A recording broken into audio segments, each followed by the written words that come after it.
have been joining in, and let's give it another minute so that we have a couple of people who have been waiting for this panel discussion since the day, and also we have previous cohort members who will be joining in for the panel that we have ahead.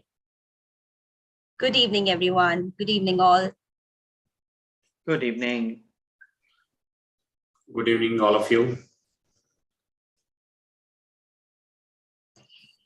A very good evening.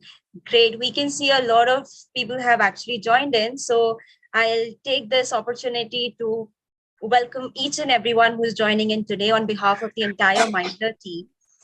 It's my pleasure. I am Sara Rizvi to host you all today.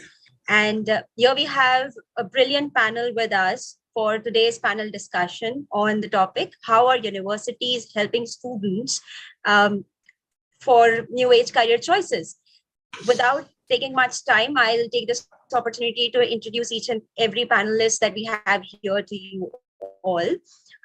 Without any particular order, I'll be beginning with Mr. Sudhakar Rao. Mr. Sudhakar studied mechanical engineering at graduate level and went to IIM Bangalore for postgraduate program in management. He has recently completed a specialized program on design thinking from MIT Sloan School of Management. Mr. Rao started his career as brand manager and moved up as SBU head and director. In a career spanning over 20 years, he played multiple roles of branding, marketing, corporate relations, international operations, and more. Over the last 2 decades of fast-track work life, he dealt with sectors like textiles, food, and education, where he not only launched many brands, but also nurtured them towards their rightful position in the marketplace. Mr. Sudhakar is a keynote speaker at various national and international fora. He's also the chairperson for education at FICCI. He has been an accomplished brand strategist, a startup mentor, and a social media advisor. At ICFAI, Mr. Sudhakar heads branding for the entire group that includes 11 ICFAI universities, 9 ICFAI business schools, 7 tech schools, 7 law schools, and a huge distance learning program. We welcome you to the panel discussion, Mr. Sudhakar. Thank you very much. Moving ahead, we have Dr. Jamshed Bharucha. Dr. Jamshed Bharucha, the founding vice chancellor of Sai University, is the president emeritus of Cooper Union, New York.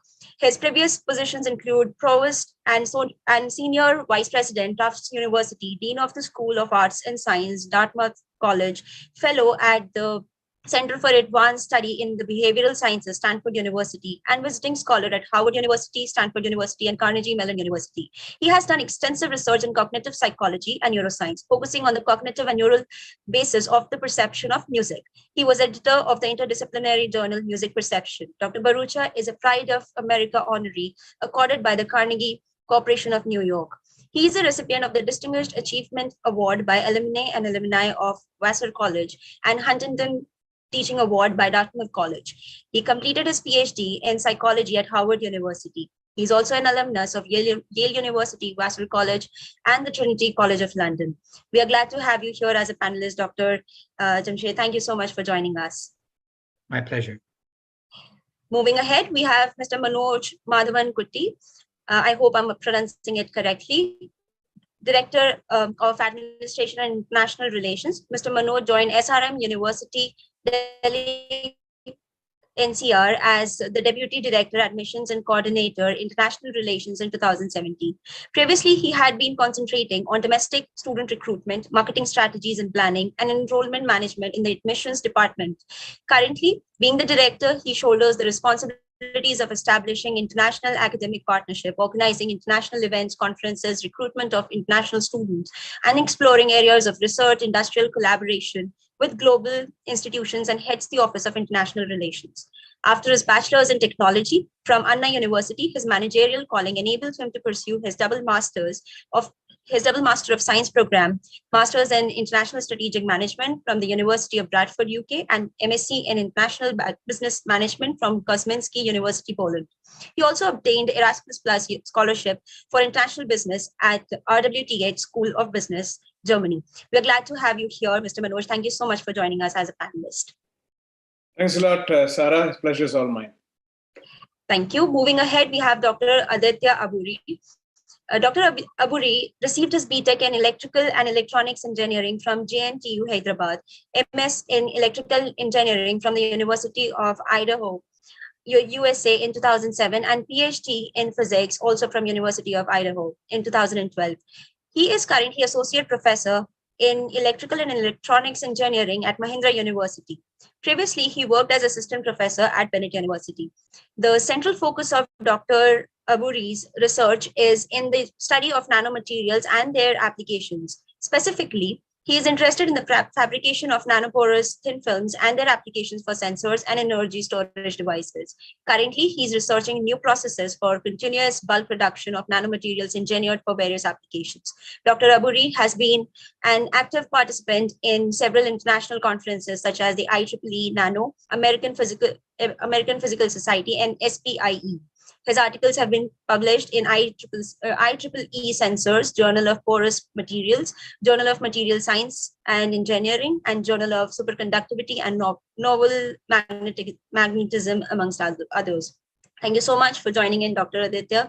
We're glad to have you here as a panelist. Thanks, Sarah, for the introduction. Thank you. Moving ahead, we have Dr. Aditya Mohan Jadhav, currently the Professor of Finance at TAPMI Management Institute, Mahe, Manipal, and the Associate Dean of the TAPMI Management Institute, Bengaluru. During his tenure at TAPMI, he has contributed as an in charge of the TAPMI BKFS program, TAPMI Admissions in Charge, and in charge corporate engagement and placements. He's currently the HOD for the accounting, economics, and finance area.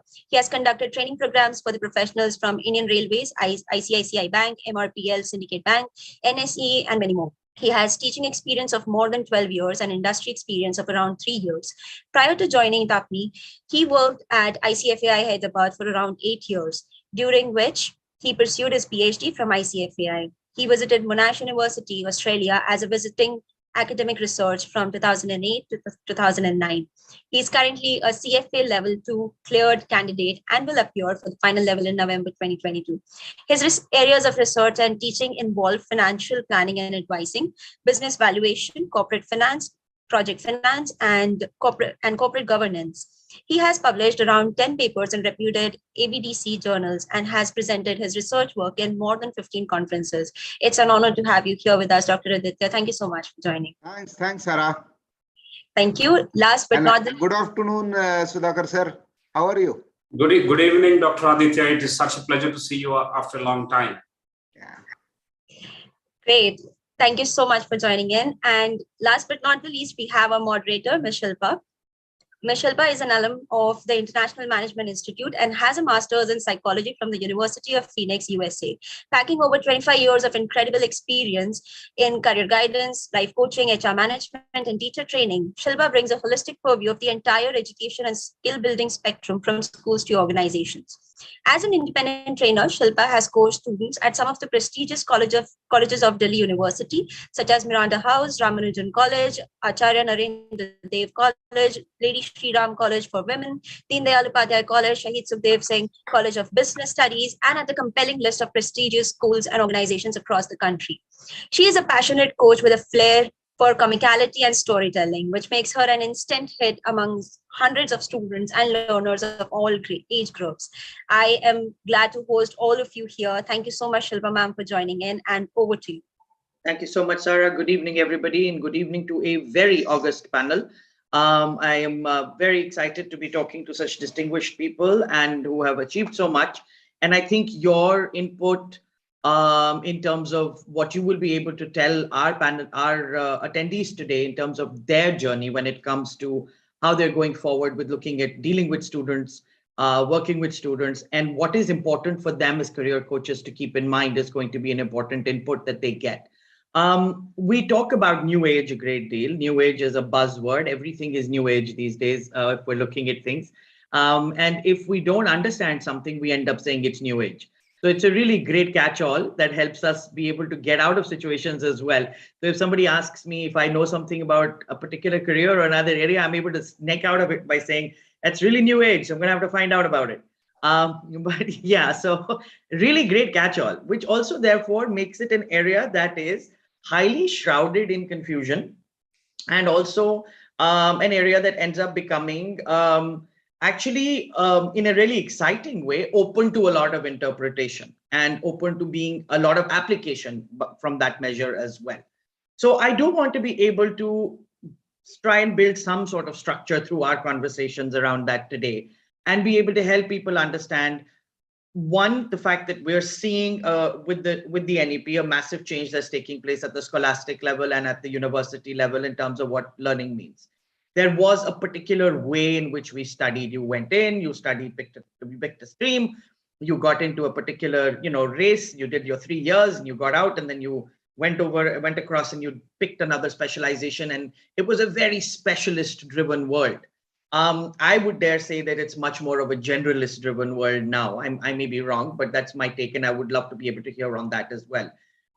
As a result, with the NEP, with its hopeful implementation across the board, as well as what we are demanding from students when they step into the working world, as well as what the world needs right now, it's really nice to be able to see the number of options the students have now in terms of what they can study and how they can do those permutations and combinations. So I want to be able to kind of start off by being able to have people understand, when we are looking at this changing environment, when we're looking at this really changing landscape of careers, how are institutes modifying and updating their courses and curriculums to prepare students? That's the first part of my question, right?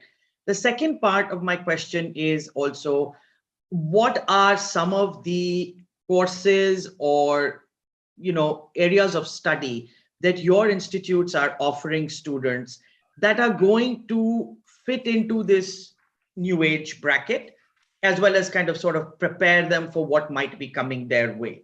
So I would want to be able to start this discussion off, and as I'd mentioned earlier, I'll ask the questions. I'd like each one of you to be able to weigh in from your perspective.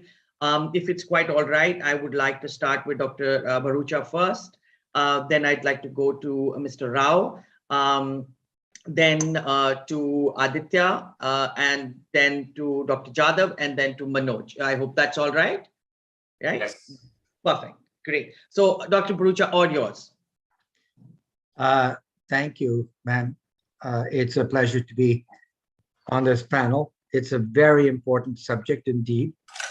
And I'm glad that you're organizing this panel to really challenge or question or clarify what a new age education is. I like the way you said it's become a buzzword. There are lots of buzzwords around, and we need to put some flesh on it. I approach education as a cognitive neuroscientist, which is my field. How does the brain learn? And how do human beings innovate and add value to a society? Okay. Our model up until now has served important purposes. There were reasons for it at the time, but it has outlived its usefulness. The model of fixed subject specialization, early specialization, and one-way delivery of knowledge by a professor lecturing to students, followed by mugging and then exams. Perhaps the board exams are the worst element today. Some board exam questions are good questions, and I don't want to cast aspersions on the experts who are involved in the board. But here again, I approach it as from research in the field of cognitive neuroscience. There's a lot of research on the role of exams in assessment and learning. And the truth of the matter is, the way they're conducted, it contributes very little to learning, and the assessment is very short-lived. If I give somebody the same exam a year later, somebody who's gotten an A, they're likely to get a C. Okay. If I give somebody might have done brilliantly in a certain branch of engineering in their exams, but then they go into management or they go into marketing or something like that. You give them the same exam in 5 years, they will fail. Okay. So what are we doing? There was a time when if you got a degree as a mechanical engineer, you were employed as a mechanical engineer because the economy demanded those specialties. So the curriculum corresponded to the profession. That relationship has been broken. It has been broken for a variety of reasons, most of them good reasons, because knowledge has expanded, as we all know, like a gas. The boundaries have completely collapsed between subjects, and the nature of work has completely changed.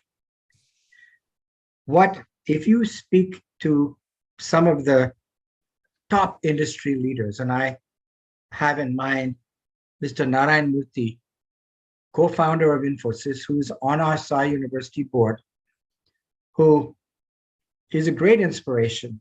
They hire thousands of people, and Infosys is considered a very, good employer.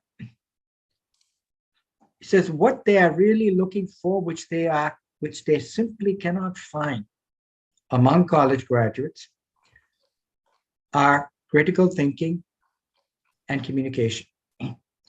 Now, when I talk to him and I say that, I'm delighted to hear you say that, because as I come at from the point of view of how does the brain work, how does the mind work, how do we learn, those are key cognitive skills. And so what I will end by saying is education at the high school and all school through K through 12 and the undergraduate levels should be less about specialized factual knowledge and more about refining fundamental cognitive skills.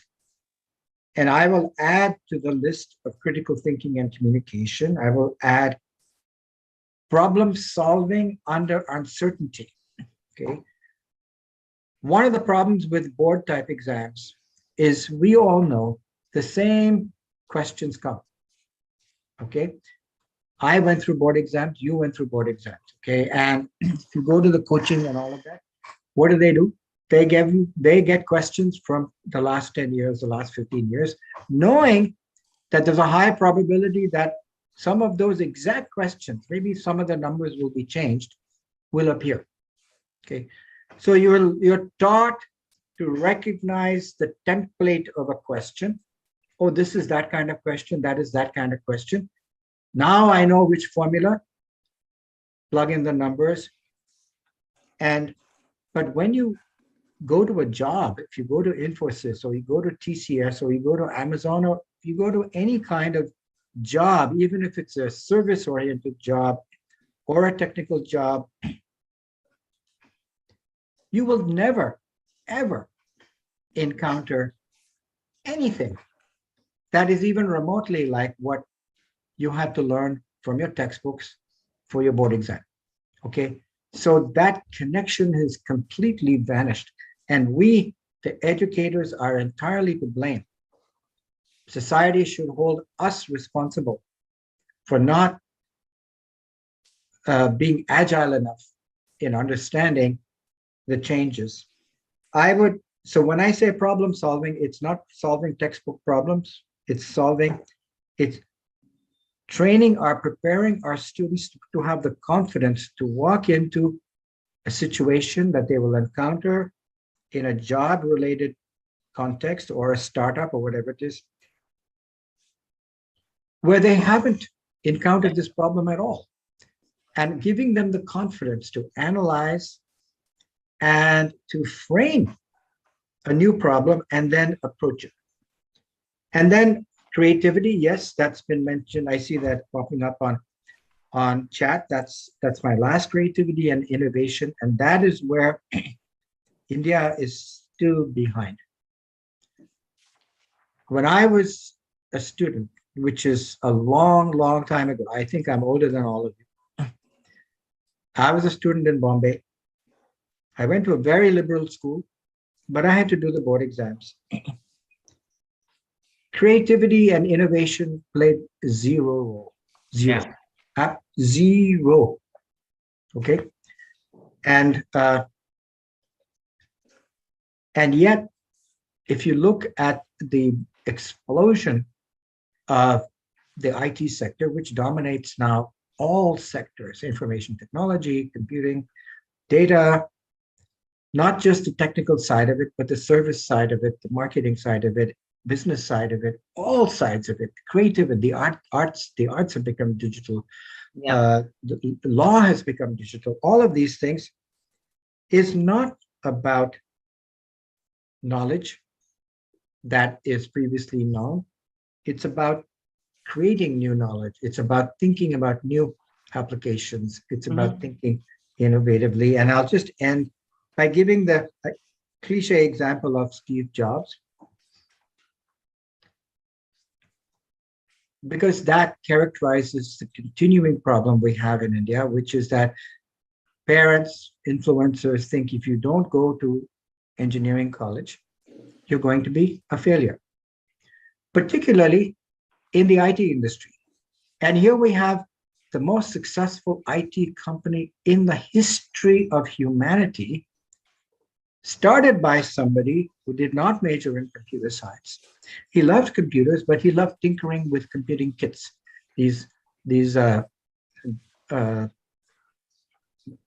Back then, these kits were available, putting them together in a very hands-on way.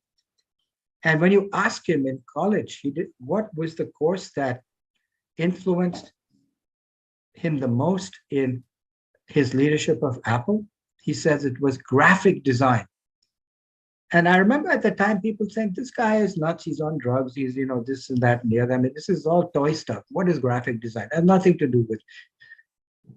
And the early Macintoshes were considered to be toys. They were dismissed by the business community. And today, every single interface, the one we're using now on every single smartphone, is about touch screens, is about icons, menus. That was the Macintosh. It was a brilliant marriage of artistic creativity with technology. Our students have to be given the confidence that if they develop these fundamental cognitive skills, they will be in demand. And I realize it's a risk because we're in an inflection point. We cannot guarantee them jobs. But what I tell our students is trust in that if you come out and go to your interviews and they see that you are a critical thinker, that you're very clear in your communication, you can analyze new kinds of problems, you can come up with new ideas, even if they may seem radical, you will be in demand. Thank you. Absolutely. Thank you so much. And you're a man after my own heart. And I think you're right. Nobody pays you to be able to state a problem. They pay you to be able to find a solution. Mr. Rao, please tell me about your institute, about what ICFAI is doing, about getting students ready for New Age and what kind of courses that are available. So please do share. Very good evening to all of you, and very happy to be part of this very distinguished panel among learned friends who are around the screen. This is a very big topic, and we really don't have a roadmap as to how do we approach this particular topic. In as much as the moderator is honest about not having a roadmap, in reality also we don't have a roadmap actually to deal with New Age courses and New Age crisis. I will try and be simple without using any jargon.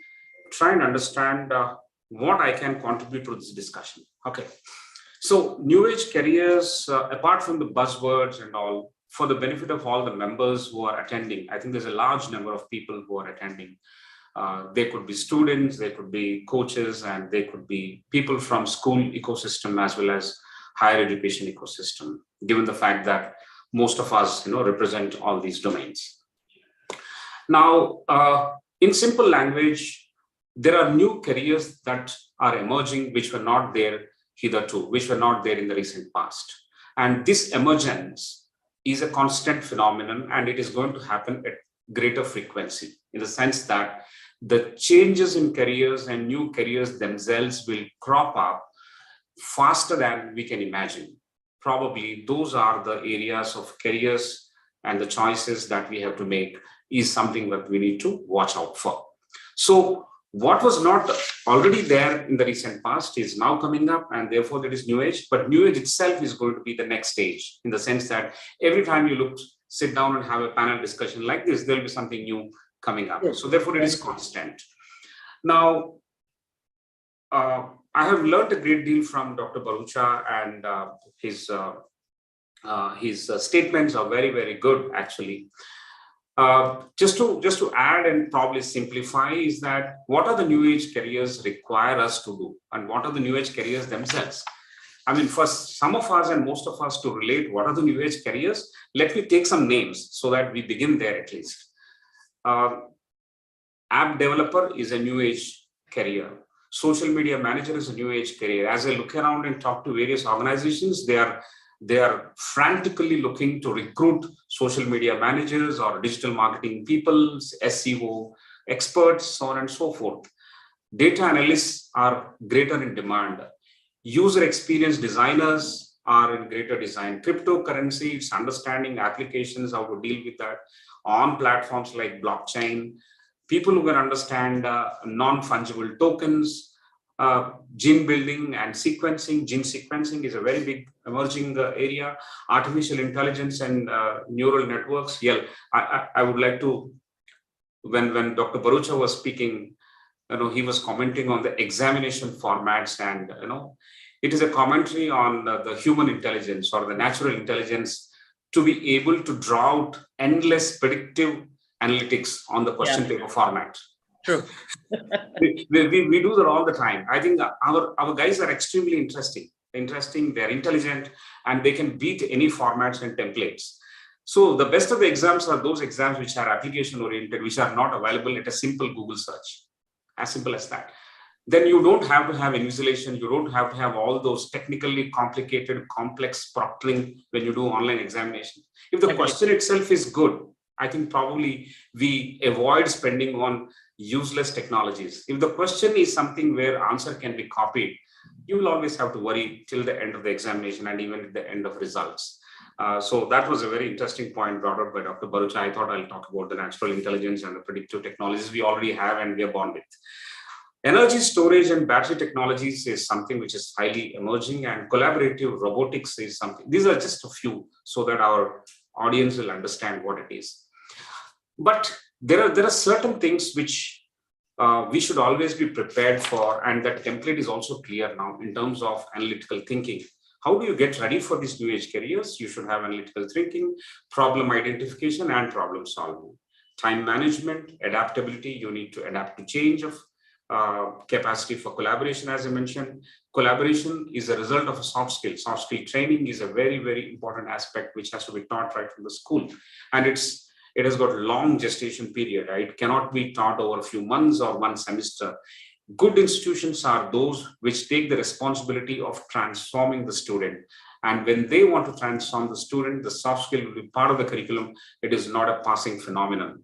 Yeah. If it is part of the curriculum, then they will integrate it so well that it is studied as seriously as any other subject and practiced as critical as it is to save your life and career. So that has to be the philosophy for soft skills. Effective written and oral communication is a major requirement. And also digitally and numerically, we should be literate. Now, when you get ready like this, the institutions and the schools and colleges will have to think in tandem with the business changes that are happening. There are sweeping changes that are happening.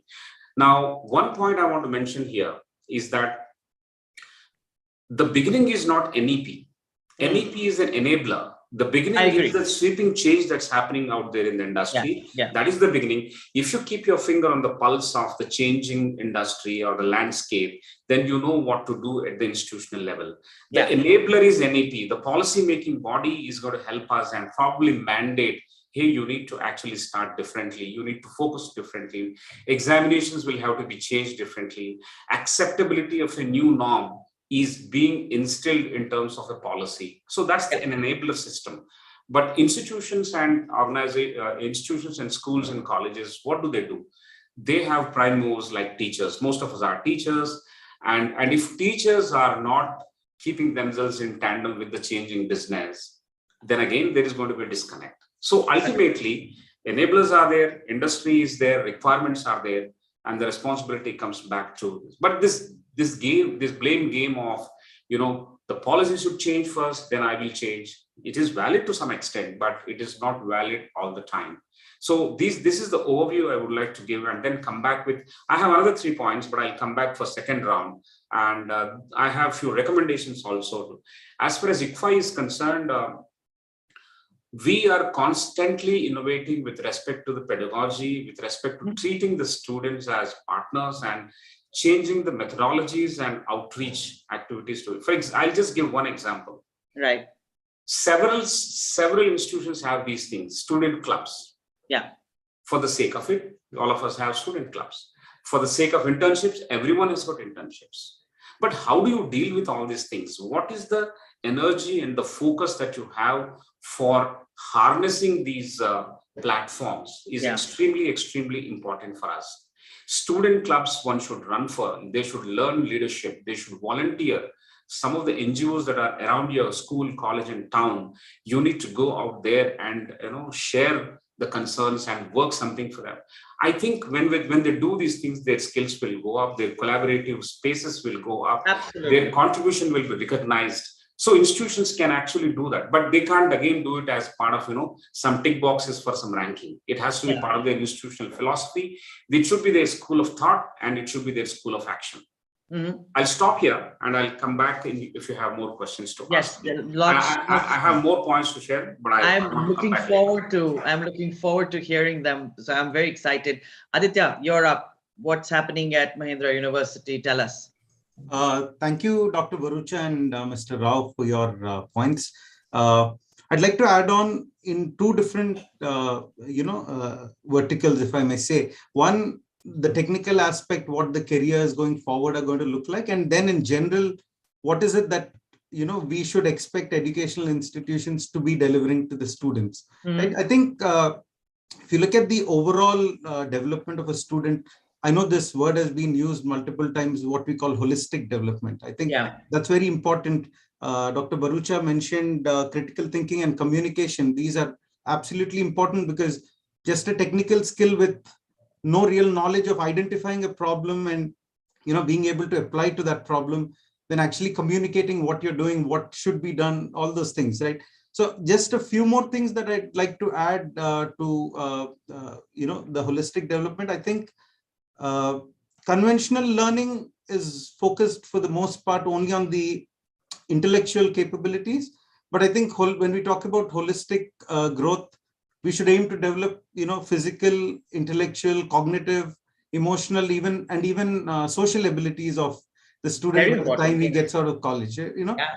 Being able to adapt to larger groups, smaller groups, working in teams, how to take up leadership opportunities, how to take control of situations. I think all of that is something. College is the right age and the right time for them to be exposed to a lot of these things, get trained. And then once they get into their careers later, it becomes a lot more easier for them to settle down. So I think so at Mahindra, if I may add, we do a lot of this in way of modifying our pedagogy regularly. So holistic development we do by adding a lot of critical thinking courses. We have a lot of language courses. We expose all of the students to a foreign language, irrespective of what program they're studying in, be it engineering, be it law, be it management. Okay. So and then we also have, again, I know a lot of these new universities are trying to do this where we do a lot of experiential learning, where students get to work in teams. They're forced to work in teams. So we see the leadership qualities come out, kind of forcing them to communicate a lot more, have presentations. We do some flipped classrooms in some of the classes where, rather than it be a one-way communication from the professor, we kind of force them to now come and present and get into a discussion mode, rather than, make it a one-way kind of a communication. So this is from the holistic development part. But I think going forward, when we talk about new age careers, I read recently something that I think Charles Darwin had said, it's not the strongest of the species, but that survives, but the most adaptable. Absolutely. And I think this is what everyone requires going forward, because what we know as careers right now might change very quickly. 4 or 5 years down the line, the careers or the jobs that are present right now might not even exist anymore. There might be newer jobs, newer skills required for all of that. So I think universities and colleges also need to adapt to kind of what's going on. One area where I think a lot of us are working on is digitally coupled academic programs, like finance and tech together, Nice. education and tech together, biology and tech, medical and tech, legal and tech, because everything's kind of becoming now AI enabled. So Absolutely. AI has become a part of a lot of these places where, they're not replacing, but they're supporting existing jobs. So if at the university or the college level itself, we kind of enable these and start these kind of programs, it becomes easier for the students to settle into those kind of, So I think technology curriculum, which is continuously modified with input, not just from industry, but looking even beyond that, researchers who predict what might happen going forward. I think that's something that is very important. Continuous feedback with all the stakeholders. So I think industry becomes a major part. For the most part, I think education institutions in India have been isolated from industry. I think industry does their own research. They don't necessarily come to the universities like in some of the universities abroad. But I think now it's kind of changing. Industries are also putting in money with a lot of these private corporate industries setting up universities. I think the connect is a little better now, or at least the loop is being closed, where we get enough feedback from industry telling us that what you're teaching is, very outdated. This is not what is required. You please modify this so they're more, ready for employment. So I think data analytics, like mentioned by Mr. Rao as well, is something that's very popular in all domains, because right now everything we do is data. Irrespective of what field we're looking at, I think data is the buzzword, and data is what leads to data analytics, and then your neural networks and machine learning and artificial intelligence. So it all starts with data. So I think no matter what you're studying, you should be able to handle data, look at data, analyze data. And I think that addition of tech to all streams of education is very important right now. Yeah, and we are attempting to do that at Mahindra here. Wonderful. Thank you so much. Dr. Jadhav, you're up. Manoj is being very patient. Thank you, Manoj. Thanks, Shilpa, and thanks, Dr. Barucha, Dr. Rao, and Dr. Aburi. They have covered a lot of points. What we just wanted to check out was, I wanted to contribute is what we have experienced whenever we have tried to change. So at TAPMI as a school, generally we are B school, 40-year-old B school, and hence we have a continuous improvement system based on AACSB and AMBA. So what we do is we try to inculcate new inputs and new courses every year and change the curriculum of every course every year. And as much as we have gone ahead on that, what we have found is one of the best ways of really establishing or making students ready for new age curriculums is actually going back to the foundations. That will not necessarily connect properly. But what, for example, take a very simple example of the area of auditing, right? Auditing is extremely complex today, but the best auditors are those whose foundations are so strong that they can really go around and pass through the maze of this complexity of audits that you have today. True. If your foundations are, where we find it is when students' foundations are weak, in the hurry to learn something new, when they have not focused on their foundations, and that is where they start finding it trouble, because what they end up doing is they learn what to do, but they never understand why to do and how to design the solution, right?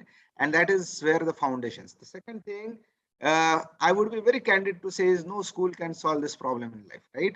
Because how much time are you giving to an postgraduate school or an undergraduate school? The kid is there with you for 2 years, 3 years, or 2 years in an MBA, or 3 years in an 18 months in an MBA. It's not even 2 years anymore, right?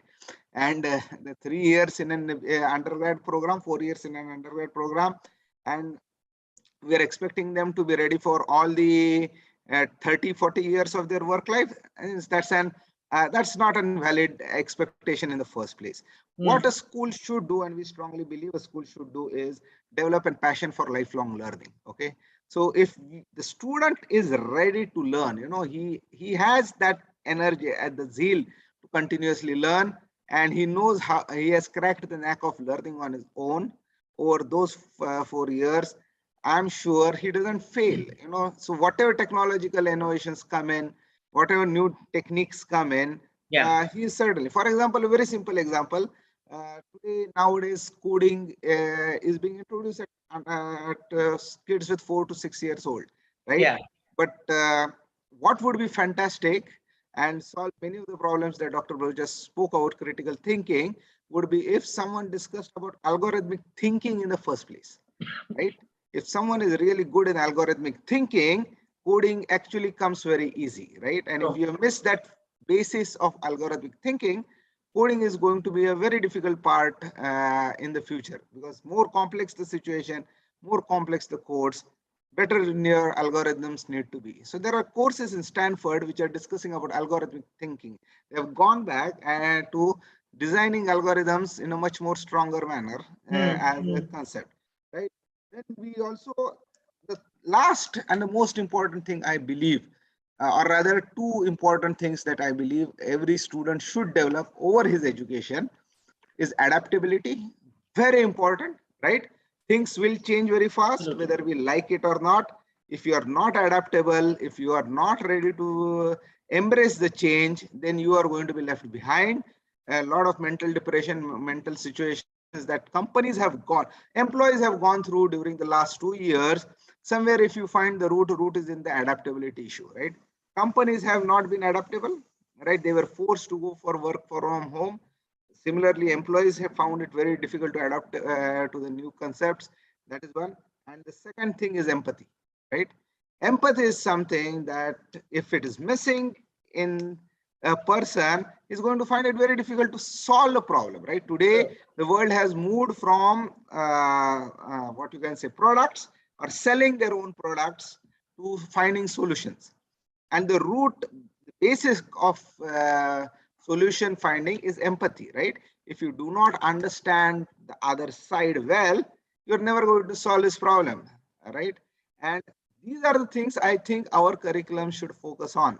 These new age technologies should be introduced, should be informed, and they automatically get introduced. The industry pressure is so much that whether I like it or not, I would have to introduce fintech. We have introduced fintech as a major component.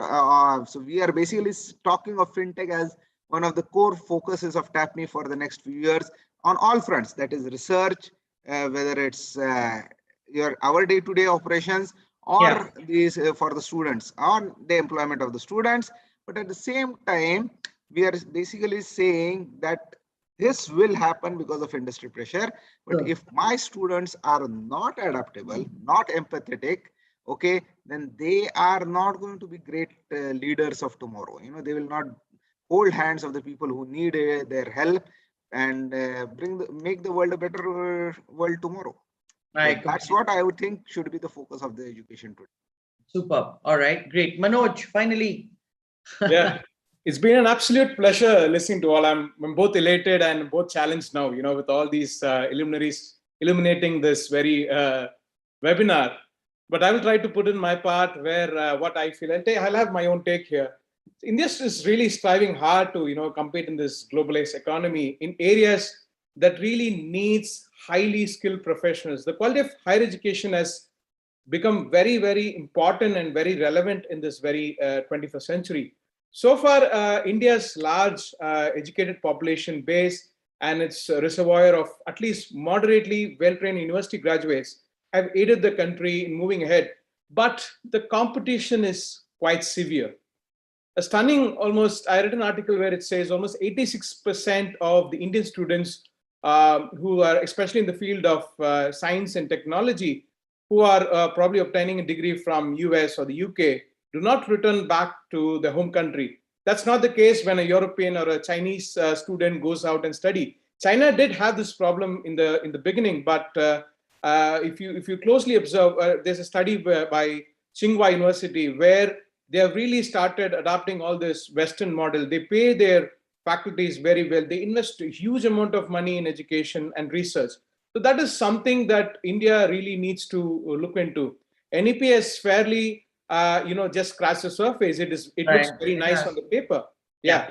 But if you really look into the implementation part, I think it's quite far-sighted. I'm not saying it's impossible, but it's really, really far-sighted. So the present system of higher education does not serve the purpose for which it has been really actually started. In general, education itself has become so profitable a business that quality is lost in the increase of quantity of professional institution with the quota system, the politicization, which only adds fuel to fire. So not only that, the drawbacks of higher education system is sort of underscoring the need for reforms to make it more worthwhile and beneficial.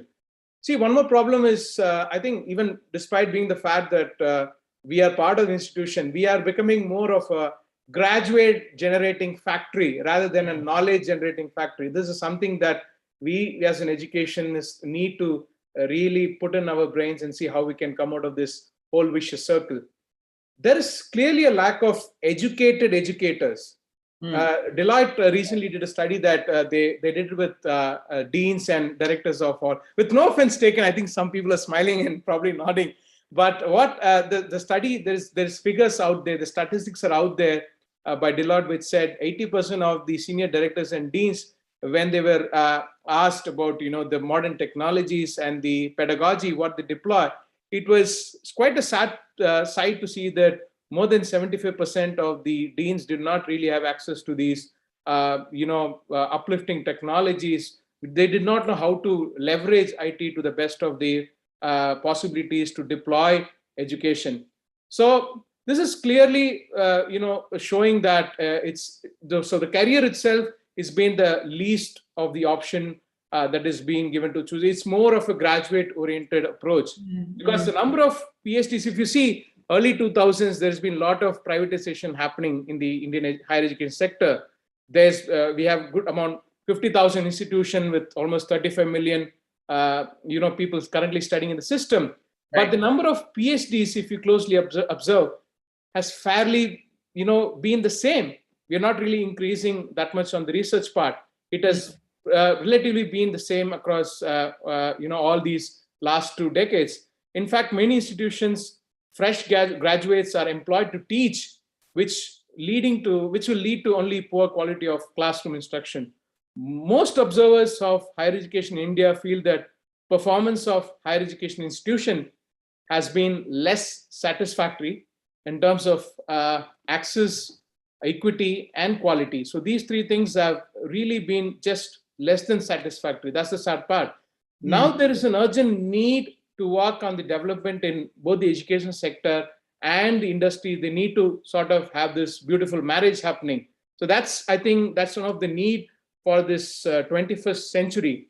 And we at SRM, what we believe is that everyone boasts that we are multidisciplinary university, right? I mean, I'm from a university where we have different programs, but are we truly multidisciplinary if you're not able to give that sort of option to students? The credit system, if you see, yes, we have got beautiful systems like CBCS, open elective, that's been there for many decades. Yeah. But if you actually look at the system, how well it is implemented, that is the whole point, right? We have got everything on paper, But if you ask a mechanical engineering student, probably he wants to learn a little bit about, psychology, which is nowhere related to his course. Yes, we say you have the choice-based credit system. Well, that is well adapted in the US and the UK, the Western model. But are we really doing that? No, we don't do that, because we want the student, because there is a time limitation. See, in India, I think the problem lies with sometimes with the parent and student as well. There is a pressure to finish the degree in the 3-year or 4-year time period. Yeah. When you go west, because when I did my master's, I took 3 years of time instead of 1.5 years. It's not that I had backlogs or something. I was just not happy with the credits, what I was doing. I wanted to do more. I want to challenge myself, push the boundaries, sort of, learn more, because people change. Change is something that's inevitable. And probably I wanted to just see, I did my strategic management, but lately I found that the calling was more for, internationalization. So I did international politics, which was way out of strategy, right? But I understand there is a need to, the academic freedom should be given. I think in India, we are chasing something that's not really giving us any output. What are we chasing? We fail in the chase game. Yeah. The idea is actually not to chase a degree, not to be a graduate, but to actually think through. Design thinking, someone was commenting about design thinking. How many of you actually teach people to think? Our education system has fairly been replicative, reciprocative, not really challenging and creative. I agree. I think that's the whole point. SRM is fairly trying to address this issue by bringing in a lot of industry people. The UGC says, when I did my studies abroad, my faculty was teaching me marketing was someone who was a director at Sony in Central Europe. So it was not just someone with a PhD, but someone who was working in the industry, who took time out of the industry to come and teach the students. I think that is where not just academic freedom in terms of students, I think the proprietors, the policy makers at education needs to give that free hand to the directors and deans at school, at various schools, to sort of bring in the industry people also to teach these students. I think that's the only way to go about it. Yeah. We're striving hard. We work with few people like Siemens, Bosch. We have got few center of excellences, but we do have our own challenges when they come and actually teach the student. At the max, what we can have is a webinar, which is just overused, abused kind of a term today. I'm sorry, we are right now in a webinar. I know. Beautiful webinar, with no offense taken, but we need to push boundaries. We need to infuse deep down the root with these industrialists. That's how I will put it. I will keep on adding more points. I would love to hear other members speaking more on that. Thank you. We are kind of running short on time. I didn't want to interrupt anyone simply because everything that you were saying was just so valuable for anyone who's wanting to look at education or looking at coaching as an area, and extremely critical from that perspective. Now, we have had a change that's taken place where we've had more of the liberal arts kind of approach to schooling has happened, and a more liberal arts kind of approach to how subjects are chosen. Do you think that's making a difference on the kind of quality of student you're receiving? With different boards that are coming into the picture, you're looking at input that comes in from different boards to students. Is that making an impact? And this time I'm going to go in the opposite direction. So Manoj, you're up first, then Aditya, then Dr. Jadhav, then Mr. Rao, and then at the end it'll be Dr. Barucha. All right, so Manoj, you are now the Barucha gets to wait. Thanks a lot for allowing me to start first. Yeah. So yes, that's a challenge. That's the beauty of India. The unity of diversity is really, really coming in handy here. Yeah. And yes, there is so much of both, so much of complex systems. Even in CBSE board, we are talking about different boards. But I face, when you talk about NEET, right? I come from South basically, even though I work in Delhi campus now. I lived all my life in Chennai. The same student who did a CBSE syllabus in Delhi and Chennai, the mentality is entirely different. Absolutely. Let alone different boards. I'm talking about person who are doing the same board, who are studying the same syllabus, a different mentality. So to sort of bringing everyone on the sort of like same level is going to be the biggest challenge that is right ahead of us.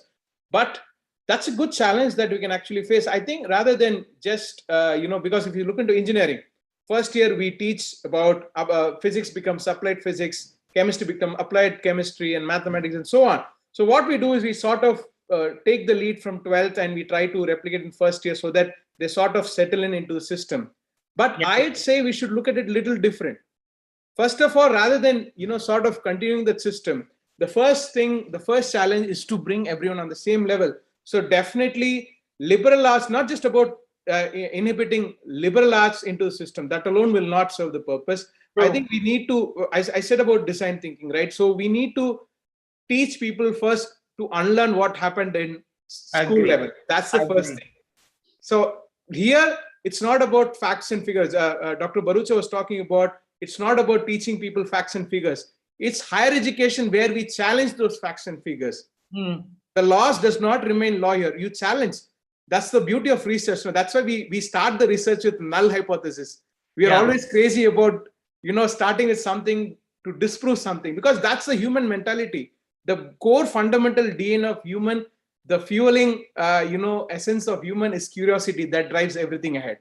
All the innovation is just a byproduct of the curiosity, right? So I think everyone needs to come at one level. We need to start teaching people about what is not about school. We need to teach what is higher education in the first year of education. What is higher education? What is expected out of you? Not to crack exams, but to think. How do you do the design thinking?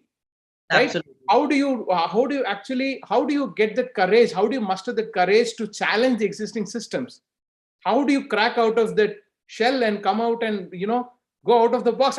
Not even out of the box, kick out the box in the first place. There's no box at all. Be wild, be crazy, and go on. I think because a student coming from a CBSE background, I see a student from Delhi who is a CBSE, board student.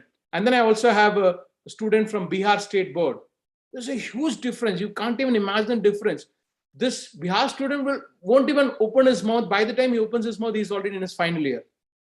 So there's a nice saying by Barack Obama. He says, taking away the oppression is not equality.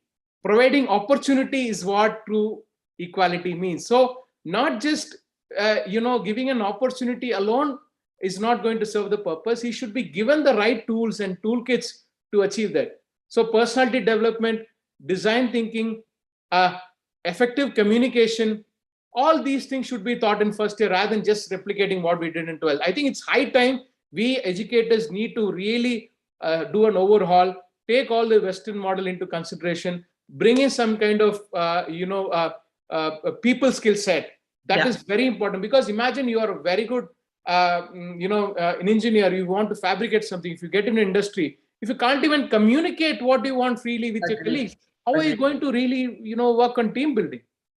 So I think these are the aspects, team building and all these things. I think I will leave it to others, but these are the core fundamentals. We need to have the first year of education is very, very crucial and really demands a lot of change. Agreed. Absolutely. Thank you, Manoj. Aditya. I think Dr. Jadhav goes before me. Oh, it was in the other order. Okay. We could, Dr. Jadhav. That's okay. But thanks, Dr. Aditya. So anyway, Shilpa, an interesting approach, and I'm really happy that NAP is facilitating it. We have been too much into an era of straitjacket, and I think this era of straitjacket has been in existence for almost 100 years. So things are going to be slightly difficult for people to change. But I think the idea of assimilating knowledge from various sources, okay, before deciding as an input to a career is extremely important today. Today, one cannot say, okay, I'm a specialist. Okay, specialists have no life anymore, right? You might be a fantastic designer, like Mr. Manoj was saying. You might be a great designer, but if you cannot communicate, that's one interesting point he has said. But even if you can communicate today, unfortunately, what has happened is communication has been equated to something called speaking in good English. Okay, I don't understand why we are so hung up on this idiotic aspect of English. Okay, after all, if the world is talking of, Amazon is talking of having the whole system in Hindi and local languages, okay, because they are trying to serve 140 crore Indians. We Indians are not ready to engage with our own people who are the biggest market in the world in their local languages. That's one small thing, right? If you really ask me what is necessary is not only to implement or not only to integrate the local learnings and systems in place, but also ensure that one policy that we have done is higher education is mostly in English. It's high time we are in a position where higher education can be brought into the vernacular languages that is necessary, right? One of the key things, you will find a big difference, right? If Japanese can learn engineering in Japanese, okay, right, and Germans can learn engineering in German language, I have no reason why we should learn engineering in English. I am an engineer myself, right? And we have to learn engineering in English. It's a lot of things, right? Certainly, an understanding of multiple languages help. Absolutely. But this is one area that I think would make a big difference. I'm telling you, big difference to the way all the aspects, all the questions that we have raised, that is creativity, adaptability, or any other issues that we have raised, a lot of things can be solved if we go for higher education also in the local language, because that's ultimately the way we will be able to serve our people. A very simple example, most of our top-notch 500 companies or IT companies or any others that Dr. Bharucha said, look at their clients, right? 99% of their clients are established in Europe or US. Yeah. Right? Whereas the same clients whom we are serving, where Infosys or TCS is serving, are basically trying to capture the Indian market. Because they know the money is in India. The money is not in US, Europe, which are basically aging, but the money is in India, right? But none of our companies are ready to look inwards and say, okay, let us find solutions to our markets. And the policy starts from the fact that our schooling itself is oriented to that, whether we can blame Macaulay for it or someone else. But the fact is, we have not done anything to solve that problem. And I think it's high time we solve that problem. Agreed. Great. Sorry, Aditya, now you're up. Yeah. So the previous two panelists spoke about what we should do after the students get into college, but I want to talk about what happens a little before that. So I typically teach the first years as soon as they get into college every year. So every fall I choose a first year course because I like, staying in touch with the new recruits into the college, if you may say. And I notice something every year, and it has been the same over the last few years. So we take in students coming in through the JEE, through the JEE as well as the SAT. Okay. Right? And I see a stark difference between them. The ones who come in typically through the SATs are a little more better at communication, slightly better, I would say, or at least open to critical thinking. They're better able to identify problems better. They're more responsive in class. So somehow this JEE rut where students are stuck after class 10 for the 2 years where they're only focused on one goal is how to learn problem solving techniques, which they can do very quickly, is becoming a big issue. And if I dig a little further into that, then I also see that a lot of these SAT takers are non-CBSE students. They're typically from either the Cambridge or the IB boards. So I think both, play a part. One, them not being so focused on one single test, which is kind of going to determine their future. And then also the system of IB and Cambridge, where they're exposed to more learning by doing rather than, a lecture mode or, solving problems kind of a mode. I think I see a big difference in that. And it takes time. The JEE takers are technically stronger. They do math a lot better than the IB and the Cambridge kids. But, again, it's that balance. What is it that you're really looking for once they enter college? Is it more technical skills that you're looking for? Or is it a balance of both, which will then help them, grow a lot more? 3 or 4 years in the program. Yeah. Wonderful. Thank you so much. I completely agree with you. You're absolutely right. There is that element that needs to come in. And I think the regional language element is important too. Mr. Rao. Oh, yes. I'm going by the comments. One of the comments that I've seen in the chat box is that if the speakers are thoughtful, then the webinars are interesting. So I will stick with that. Because in all the institutions where we teach and learn, the students are not going to follow what you tell them. Actually, they're going to follow what you actually do. So they're going to follow you rather than what you say. In terms of empathy, in terms of ethics, they're going to observe the teachers and the institutions very, very closely and carefully so that they get to see them as role models. If they do really good, they are the role models. And if they do bad, they are the bad role models. It's as simple as that.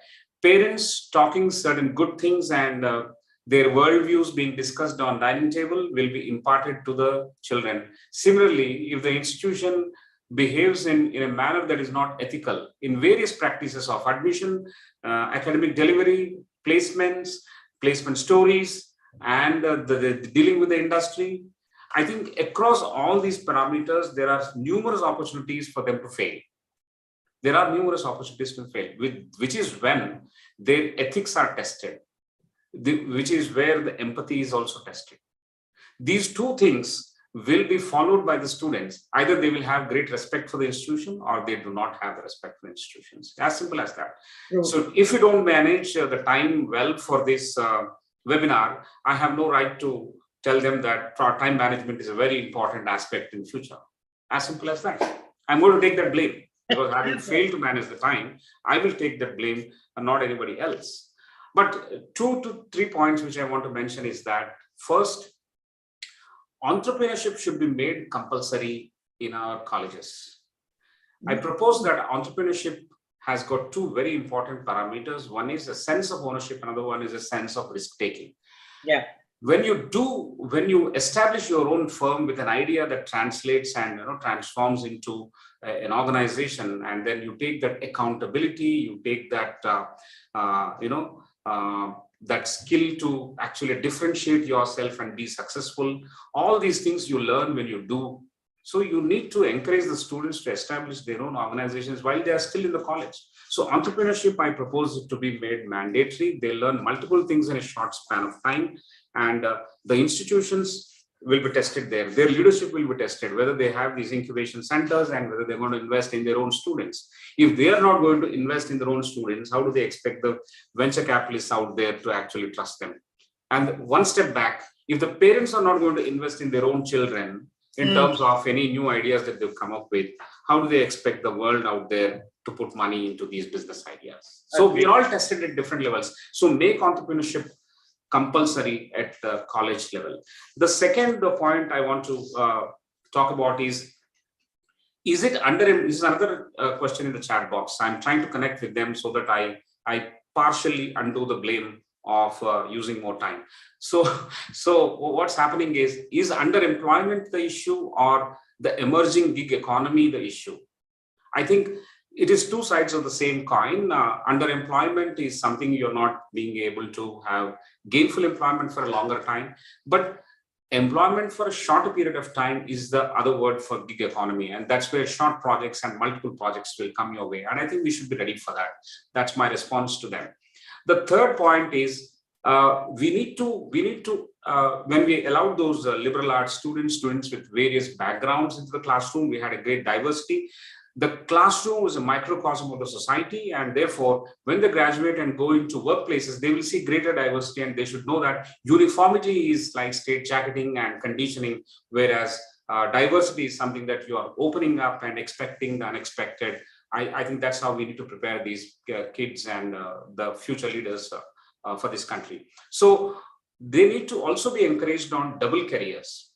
You have a career by the day, it's called day career, and then you should have something else which is very closely on your passion. For example, you can be just to say, you can be a doctor by the day and an actor by the night. Example I'm just giving. But then you can actually be a digital marketing expert during the day, and you can be a professional photographer who will accept commercial jobs and actually pursue those jobs and earn money.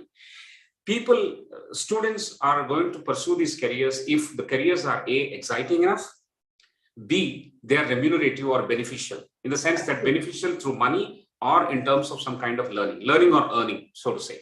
Yeah. So if you're going to send rockets into the sky, that's called excitement. Or if you're going to do something greater to the planet Earth, it is excitement. If you're going to bring about some change which you can see yourself through social entrepreneurship, it is going to be great. So that is meaningful. So the meaning should be in terms of learning or earning, and then there should be excitement as well. Then they will pursue these careers, but encourage them to bring along with them the softer side, that is their passion, their hobby, converted into a career. And we should encourage, all the organizations and industry should encourage people to have double careers. People should have one minor and major, like the way we study in the schools and colleges. We should have a major career and a minor career.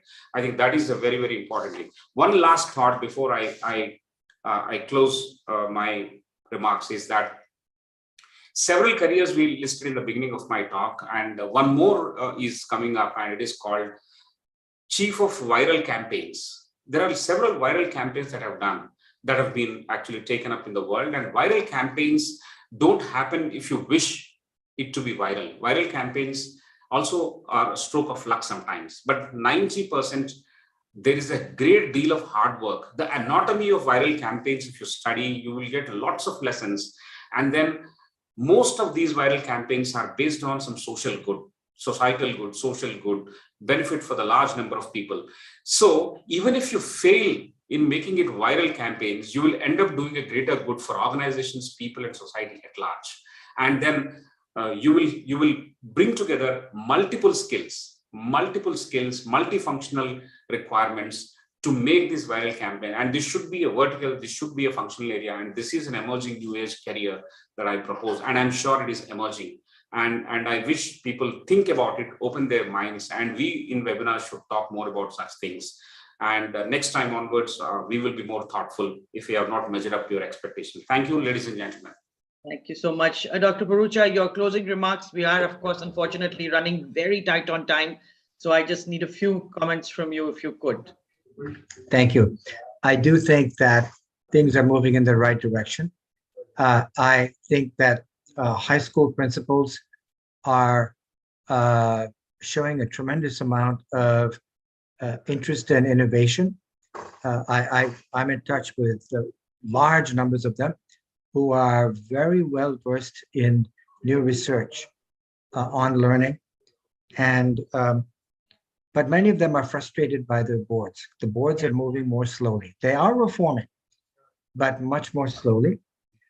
And as soon as the children get into ninth grade, the school's ability to innovate is greatly reduced because it becomes all about board prep at that time. The higher education establishment is not reforming fast enough.